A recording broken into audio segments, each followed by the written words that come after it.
Kako se u gradu tijekom godina nakupilo više tamnih nego svjetlijih oblaka, dosjetio se ih da ih počne bojiti u plavu, crvenu ili kakvu drugu boju. Mnogima bi tako uljepšavao oblačne i tmurne dane, a takvih je u ovom gradu bilo 355 u običnoj i 356 u prijestupnoj godini. Dok u gradu još ne bi ni svanulo, majstor Antonio sjeo bi na bicikl i pojurio na trg sa svojim ljestvama, kanticom boje i zaštitnom folijom kojom će zaštititi trg. Mora uvijek paziti da ne umrlja trg, iako bi mu se često zalomilo da pošprica gradske fasade ili golubove slučajno oboju žuto. Mislim da je vrijeme da napokon upoznamo jedno novi književni glas dječje književnosti u Hrvatskoj.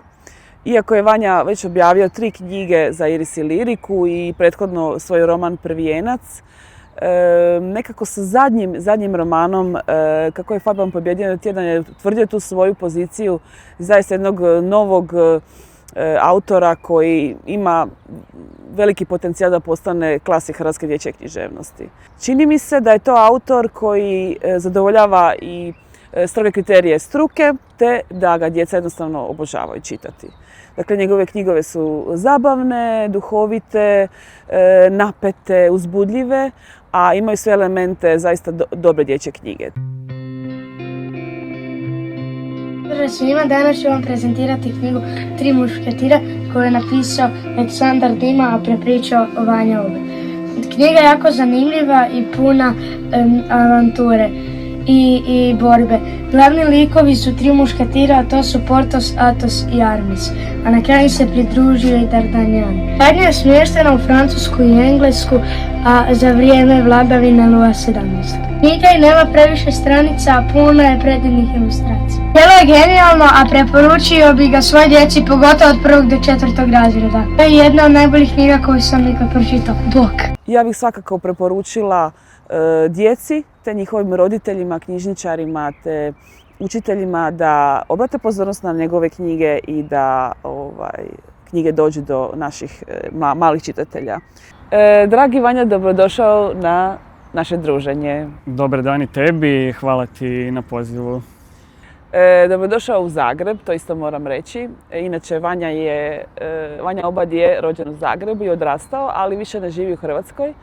I zato sam htjela iskoristiti ovu priliku da, kad je u Hrvatskoj, da se upozna sa svojim malim čitateljima i evo prilike da snimimo razgovor s Vanjom, da i šira publika upozna Vanju. Vanja, zašto si se odlučio pisati za djecu? Pa evo sad na ova zadnja 3 susreta djeca su mi postavljala slično pitanje, kao zašto sam odlučio pisati za djecu, zašto uopće pišem, odakle dolazi inspiracija, i na to pitanje mi je nekako dosta teško, to je vrlo ovako komplicirano pitanje, teško mi je odgovoriti jer zapravo nekako je sve došlo spontano, nije tu bilo nekakvog velikog plana, naprosto sam imao potrebu da pišem, pa u konačnici da pišem za djecu i to je tako nekako krenulo. Ali zašto baš za djecu? Pa čini mi se da nekako stil moj to nekako najbolje leži. Pokušavao sam pisati i za odrasle, pa je to bilo dosta ovako pogrešaka i pokušaja. Ali čini mi se zapravo taj apsurdni stil koji se provlači kroz nekako moje knjige i taj stil zapravo jako odgovara uz dječje knjige. Volim zapravo i ono što volim čitati su knjige sličnog stila. Recimo, evo sad ću spomenuti Harmsa, znači nekakvu prvu asocijaciju, volim taj oblik apsurdnog humora i to je nešto zapravo što se, evo kažem, provlači i kroz ove knjige za djecu. Vanja je za Iris i Liriku objavio 3 knjige, 3 dječja romana, Liza i hotel profesora Magnolije, 3 mušketira, prilagodba velikog francuskog klasika Aleksandra Dima, te najnoviji naslov Kako je Fabijan pobijedio tjedan.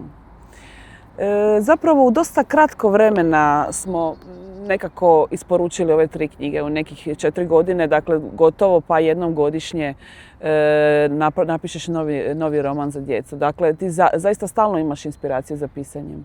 Pa da, zapravo, ali prva knjiga koja je izašla negdje 2019. za nju mi je trebalo i najduže vremena. A nekako, dok sam odradio tu prvu knjigu, kasnije su stvari dolazile puno brže i puno nekako spontanije. Tako da je zapravo naprosto se zarolalo, jednostavno sam imao inspiracije i tu sam nekako nastavio nastavio dalje. Tko se najviše volio dosađivati? U vrijeme kad se događa ova priča, mnogi su šaputali da su to upravo kraljevi. Možda je tako bilo i bilo koje drugo vrijeme, no zacijelo su zato rado smišljali spletke i sukobe. Slično je bilo i s kardinalom, koji u spletkarenju bio još vješti i podmukliji od kralja. Kralj se ono vrijeme zvao Luj XVII, jer ih je prije njega bilo još 16. No bitnije je reći kako su obojica, i kardinal i kralj, bili jednako moćni. Stoga je bilo razumljivo da jedan htio postati moćniji od drugoga. Čim bi kralj odjenuo lijepu haljinu ukrašenu gumbićima kakva je onda ušla u modu, slično bi poželio i ljubomorni kardinal. Čim bi kralj ukusio pjetla u crnom vinu, i kardinal bi naglo ogladnio. Čim je kardinal uočio kakvom se strašnom elitom okružio kralj Luj XVII, odlučio je i on isto tako stvoriti sebi gardu hrabrih i neustrašljivih vojnika. Stoga nije neobično da je kardinal jednog dana poželio i vlast nad cijelom Francuskom. D'Artagnan, koji je baš stigao u Pariz, o svemu tome i nije znao mnogo. Moramo napomenuti da pripremaš za Iris i Liriku i prilagodbu Frankensteina za djecu. Da. To će biti zanimljivo. To je dosta zahtjevno tematski s obzirom da ima dosta mračnih tema. Kako ćemo to prilagoditi za djecu od nekih 7 do 12 godina? Pa vidjet ćemo. To su zapravo pitanja s kojima se trenutno bavim, jer je zapravo Frankenstein trenutno nastaje u mojem kompjuteru i u mojoj glavi, tako da siguran sam da ću naći načina, ali mislim da je to opet taj nekakav strah, nešto zastrašujuće, da je to djeci isto dosta privlačno, tako da ako sama naprosto kao žanr im je dosta može biti zanimljivo, tako da neću izbjegavati nešto što vuče na jezivo i strašno, dapače. Ali naravno uz dozu humora kao... To je zapravo najvažnije jer svi naši čitatelji u susretima s njima su rekli zanimljivo je, napeto, smiješno je.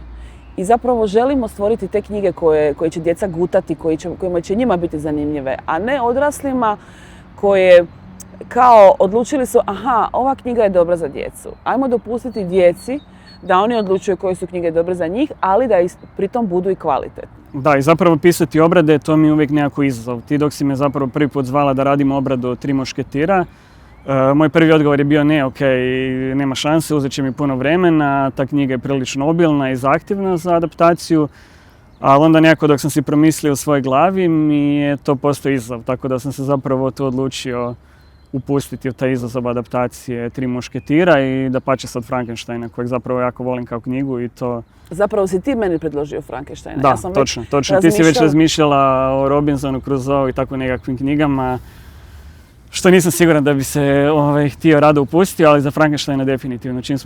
Čim si ti pristala, ja sam rekao može, idemo to raditi i dapače.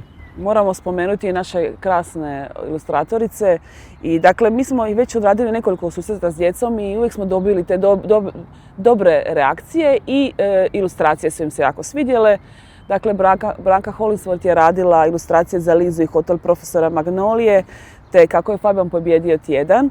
To je jedna od najnagrađivanijih hrvatskih ilustratorica i zaista radi za djecu, ima toliko tog osjećaja i ima i humor u svojim ilustracijama, isto nešto tako otkačeno i pomalo blesavo. Jako volim raditi sa njom i zapravo dok smo mi prvi put uspostavili kontakt i suradnju, sam nekako ja odmah predložio Branko, jer sam poznavao njezine ilustracije od ranije i činilo mi se da odgovara uz taj nekakav apsurdni humor i stil. Uz tvoje tekstove. Da, tako da zapravo super su mi ilustracije i uvijek se radujem dok ti pošaljem rukopis, uvijek čekam taj trenutak kad će mi na mail stići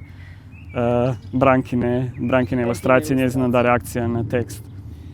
Za knjigu 3 mušketira sam razmišljala da bih voljela promijeniti stil. Tu je trebalo, već sam radila sa strip umjetnicom i slikaricom Helenom Janečić i shvatila sam da mi taj njezin stripovski stil odgovara za 3 mušketira i već je za mene radila brojne sportaše, prikaze sportaša u pokretu, što mi je bilo indikativno da bi ona mogla dobro napraviti te borbe mačeva. Dakle, i zaista je odradila sjajan posao. Tako da i tu imamo jednu krasnu suradnju. Je, definitivno. Zapravo za mušketire jako odgovara taj realistični stil, ovo što si malo prije rekla. I kažem, i djeca su oduševljena ilustracijama, tako da i jednim i drugima, tako da je pogođeno. Voljela bih da malo porazgovaramo o knjizi Liza i hotel profesora Magnolije. Kako je nastao lik Lize?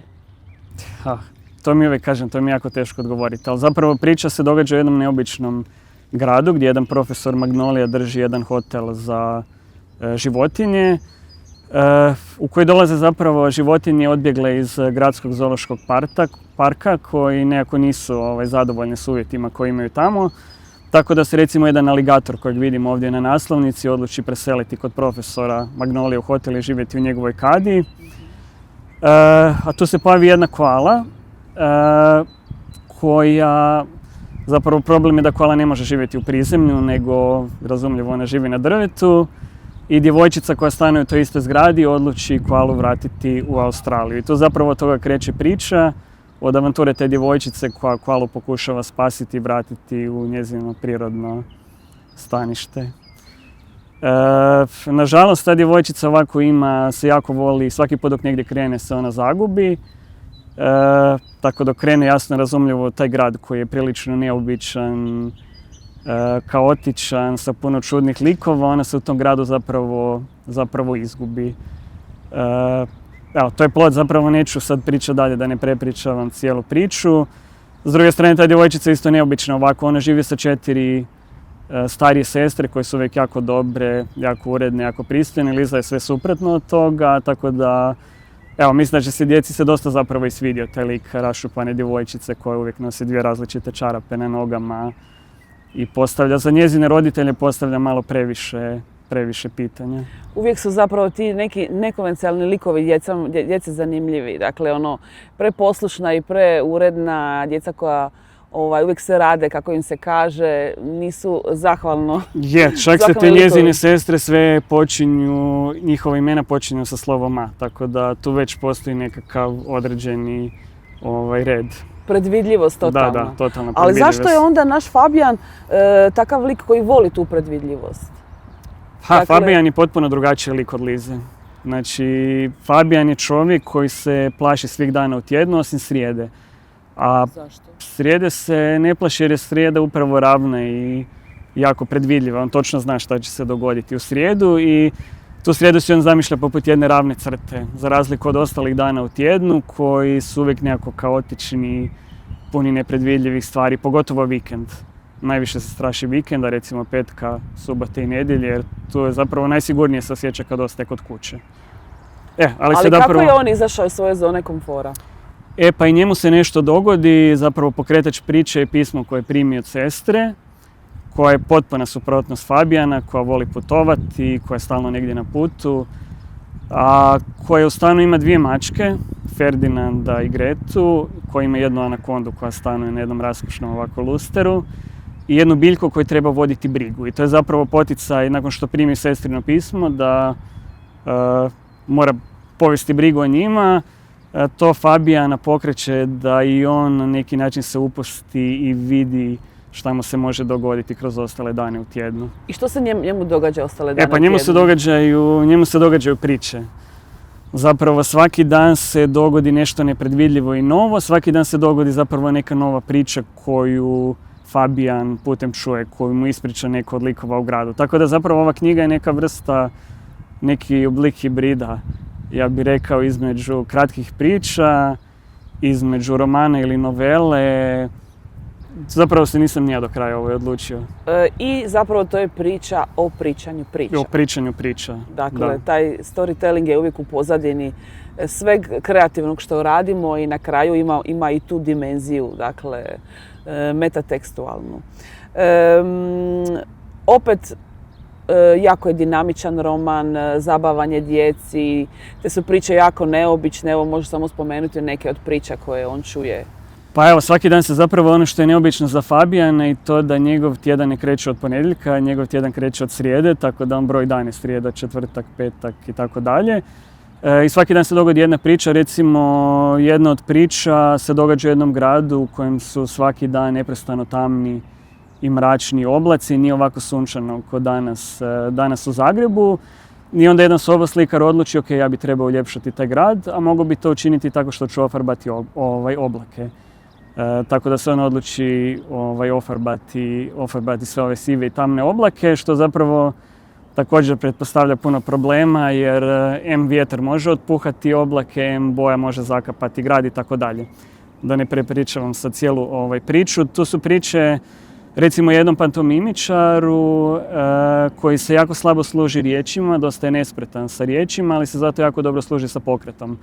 Tako da ako ode u obližnju pekaru recimo naručiti komad pice, on to mora objasniti rukama i nogama, u tom gradu u kojem se pojavi zapravo nitko ga ne razumije. I tu se traži prevoditelj koji bi mogao prevesti pokret u riječi. Putem on naravno izgubi radi toga i tugu, putem izgubi loše dobro raspoloženje, tako da se dogode i neke druge stvari, ali to je neka baza na kojoj počeva recimo ta priča. Zapravo sve kreće od nekog oblika apsurda. Ne znam koja se tebi meni su ti oblaci jako me svidjela priča o oblacima, jer zapravo nisu samo oblaci u pitanju. Poslije on mora nacrtati i zvijezde, i mjesečinu, i zvijezdu padalicu. Dakle, to su pusti zahtjevi našem soboslikaru kako da on obavi taj svoj soboslikarski posao, ali tvoja rješenja, dakle, uvijek me iznenade pozitivno. I to mi je kod pisaca jako važno, da me uvijek, dakle, sa svakom sljedećom stranicom iznenadi sa nekim svojim idejama. I mislim da se to jako dobro napravio. Ali mislim, priče su nevjerojatne. Dakle, o tom satu koji je stao, vrijeme koje je stalo u gradu i kako ćemo taj sat popraviti, apsolutno peripetije nevjerojatne. Pa zatim priča o smrdljivom grofu koji je usmrdio cijelu svoju grofoviju, pa su se morali nekako domisliti načina kako da ga operu. Da, to je zapravo cijeli plot se vrti oko toga. Tako da mislim da meni je jako zanimljivo i zabavno, ali kažem, evo, i dobili smo reakcije od djece koji su se ludo zabavila i naravno uz sjajne ilustracije naših ilustratorica. Dobar dan, ja sam Jako Vida i danas ću recenzirati knjigu Kako je Fabijan pobijedio tjedan od autora Vanje Obad. Knjiga poučava djecu kako se riješiti svojih strahova, te kako se riješiti svojih problema i briga. Meni se kod knjige sviđa što je u njoj mašta. Nama autor pokušava reći da mašta može svašta. U knjizi je isto puno malih pričica kojima je mašta. One su jako dobre za djecu i za one sve koje vole maštu. Ja bih knjigu preporučio svoj djeci koji se nečeg boje ili koji imaju brige ili probleme. Što više idete prema kraju knjige, to će knjiga više biti zabavnija, zanimljivija i misterioznija. Na kraju bih rekao da pročitate knjigu Kako je Fabijan pobijedio tjedan i mislim da će vam se svidjeti kao što se svidjela i meni. Bog svima. Preporučila bi knjigu onome tko je znatiželjan i tko voli avanture. Nije mi bilo jasno kad je pisac nekoliko puta spomenuo u priči jedne srijede, a mogao je biti i četvrtak. A kome bi preporučili ovu knjigu? Ja bih preporučila svome bratiću, zato što jako voli životinje. Ja bih ju preporučila svim svojim prijateljima, zato što mislim da će im se svidjeti. Bok! Tri mušketira, rekli smo, to je prilagodba već poznatog klasika, ali opet ti se to donio na jedan svježi način, zabavan, duhovit, prilagođen djeci.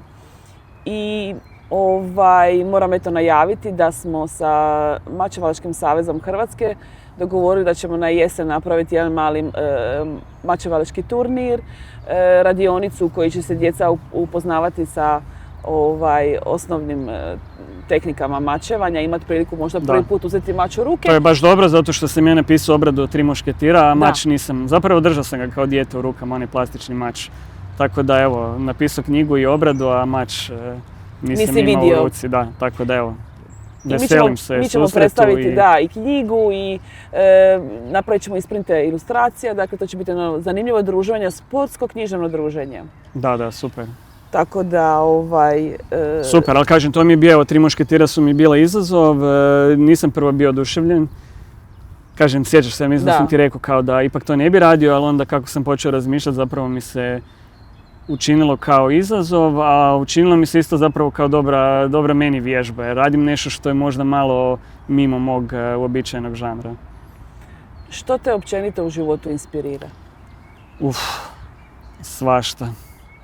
Teško mi je na to pitanje, to su ovako teška pitanja na koje zapravo nemam odgovor i naprosto inspiracija dolazi, a nekad je naprosto, nije toliko do inspiracije, nekad koliko i do rada. Da. Tako da inspiracija je onih 10%, a nekad jednostavno čovjek mora si, ako hoće nešto dovršiti, mora sjesti za radni stol i onda... A što bi recimo, kako bi poruku poslao djeci koji žele postati pisci, na primjer? To da nikad nije kasno, evo, ja sam krenuo dosta kasno i ovo što smo malo prije smo imali susret sa razredom, znači s 3. razredom osnovne škole, onda sam baš pričao kako kod mene to čitanje i opći interes za pisanje je došao tek kasnije. Nije to bilo nešto primarno, da me neko u toj dobi pitao s čime ću se baviti, pisanje je bilo nešto zadnje. Zapravo o tome uopće nisam razmišljao i zapravo tek sam kasnije počeo intenzivno čitati i pisati negdje tek u periodu puberteta. Rekao bih da jednostavno ne odustaje od onoga što vole. Život ti se dogodi, susrećeš se sa različitim i situacijama i nekim budućim mogućim zanimanjem, da jednostavno osjetiš da je nešto za tebe. Da. Osjećaš se kao riba u vodi i onda shvatiš da je možda to taj put koji trebaš krenuti. I onda će im biti teško naći izdavače. To su, da. Zašto misliš da će im biti teško? Pa čini mi se za dječje knjige inače da je do izdavača jako teško za doći. Dobro. Kako si mene našao? Evo, tebi sam poslao mail za prvu knjigu, onda sam tu knjigu zapravo poslao na natječaj Društva književnika za djecu i mlade i stvarno, evo, mislim da je to hvale vrijedan poticaj natječaj, znači Zvonko, u kojem sam ušao u finale. I to je bio zapravo nekakav put od kojeg sam krenuo. Zapravo, evo, ispada da je zapravo natječaj jedan od najboljih načina. Ne znam koji su drugi, slao sam i nekim drugim izdavačima, nikada odgovora zapravo nije bilo. Evo. I onda si mi se ti javila zapravo u trenutku kad sam već imao spreman rukopis za drugu knjigu. I eto, tako je krenula suradnja, ali generalno imam osjećaj za dječju knjigu, inače postoji manji interes, tako da je izdavači naprosto to ne vide kao nešto komercijalno i evo, takav je moj dom, možda se varam. Ne znam, ja sam toliko entuzijastična oko dječje knjige i toliko uživam u tome i biranju ilustratora i kreiranju tih svjetova dječjih, da mi je ne vidim loše strane. Samo pokušavam naći načina da dođe do što više djece. Jer zapravo na neki način je tržište i pretrpano i dosta nisu baš svi naslovi neke visoke kvalitete. Ima dosta jako komercijalnih naslova koji nemaju toliku snagu i kvalitetu, ali moramo doći do te djece, moramo im dati kvalitetne sadržaje kako bi oni se na kraju zaljubili u pisanu riječ. Dakle, to je, i danas smo o tom razgovarali, da onaj koji ne čita samo zato što nije pronašao tu knjigu, nije se susreo s tom knjigom u koju se zaljubio. Da, upravo tako. Hvala ti, Vanja. Eto, hvala i tebi, nadam se da će biti zanimljivo. Čim je izašla, pogledala je na gradski sat.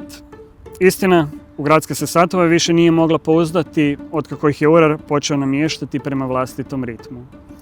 Sve ih je naštimao onako kako je njemu odgovaralo, a to je prvih dana stvaralo velike probleme u Lizinom gradu. Svatko se počeo ravnati prema svom vremenu. Netko bi odlazio s posla ujutro, a netko tek navečer. Odjednom se više nitko ni s kim nije mogao uskladiti, čak ni sa samim sobom. Lizi se to jako svidjelo jer je nastao pravi kaos. Čak je i njezin tata nepočešljano otišao na posao, uvjeren da kasni. Danas naravno nije mislila ići u školu. Nije imalo smisla doći samo na pola sata, onda bi samo pola razumjela. Moramo odmah krenuti u Australiju. Znala je da najprije trebaju poći prema autobusnoj stanici, sjesti na gradski autobus i odvesti se na veliki kolodvor. Kad dospiju do kolodvora sve će biti jednostavnije. Zasigurno će negdje biti putokaz za Australiju.